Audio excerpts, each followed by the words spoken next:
Hi guys, it's Chris here, and in this video we're going to go through the top action games on PS5 currently out there today. Now I've tried to keep this list as varied as possible, narrowing it down to my top 5. So before we jump in, drop a like, subscribe and turn on that bell if you want to be updated with new videos.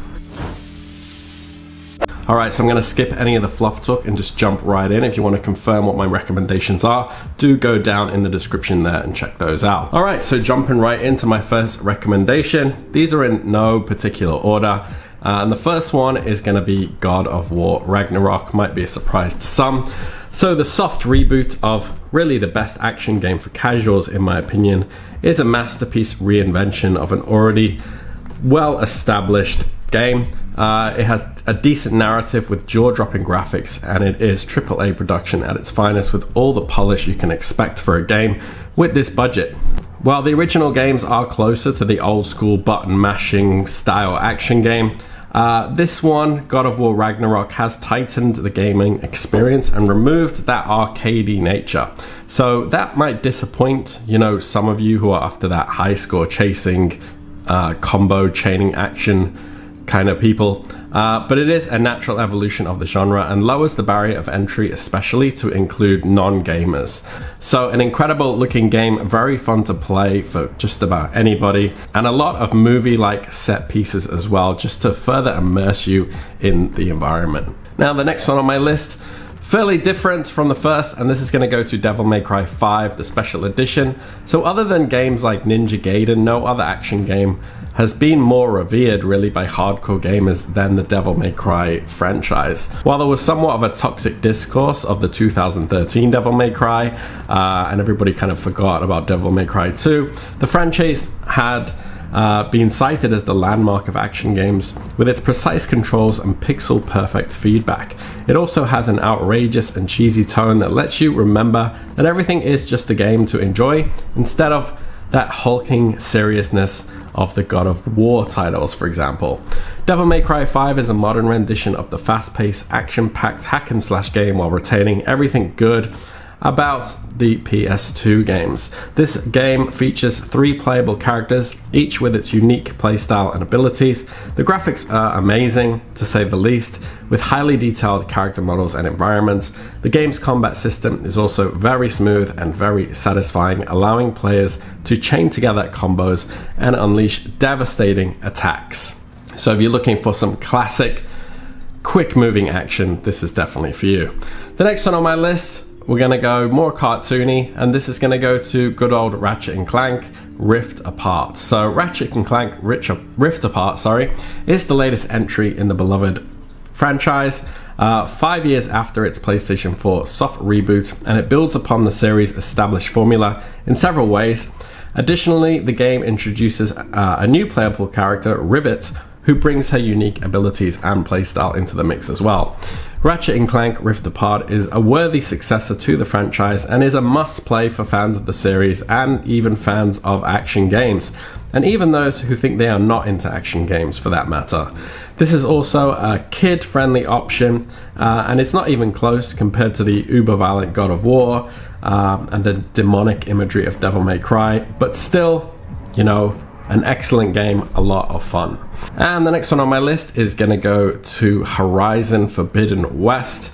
Now, Horizon Forbidden West is retaining all of the first game's characteristics, combining action-adventure, exploration, and other RPG elements.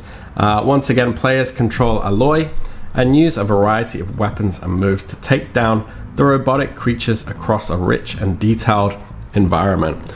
So compared to the God of War games, Horizon Forbidden games are a different sort of action game. While God of War is more linear and story-driven, action-adventure kind of game, Horizon Forbidden West offers more of an open-world experience, more exploration-based, with a strong emphasis on combat, but also crafting as well. So if you want more of that open-world, survival, crafting style of game, this is your choice. And the next one on the list is gonna go to Ghost of Tsushima, the director's cut version. Ghost of Tsushima is an enhanced version of the critically acclaimed PlayStation exclusive, obviously titled Ghost of Tsushima, The game is set in feudal Japan and follows the story of Jin, a samurai on a mission to save his homeland from Mongol invaders. The director's cut offers new features such as the Story Builder mode, which allows players to create their own custom stories using different characters, dialogue, and cutscenes. It also introduces a new survival difficulty mode, which makes the game more challenging and adds new game mechanics. It also features a new co-op feature where players can play with a friend in a new mode called Ghost of Tsushima Legends, which is a lot of fun. Now, the next one on my list, kind of similar to the last one, this is going to be Nioh, and Ghost of Tsushima and Nioh are both action games set in feudal Japan, and this is where the similarities actually end, to be honest.